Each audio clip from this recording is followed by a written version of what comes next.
এবার কি হবে মামা?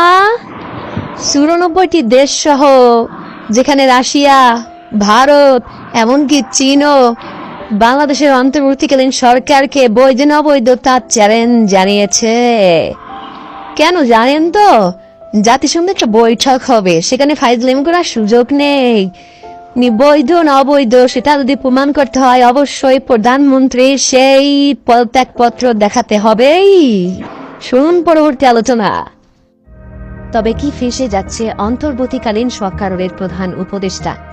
যুক্তরাষ্ট্রের সংবিধান অনুযায়ী কোনো মার্কিন নাগরিক অন্য দেশের সরকার বা রাষ্ট্রপ্রধান হতে পারেন না। বাংলাদেশের সংবিধান অনুযায়ী অন্য দেশের কোনো নাগরিক বাংলাদেশের সরকার বা রাষ্ট্রপ্রধান হতে পারেন না। যেহেতু ডক্টর ইউনূস একজন মার্কিন নাগরিক, তিনি দুই দেশেরই সংবিধান লঙ্ঘন করেছেন, যা একটি গুরুতর অপরাধ। সুতরাং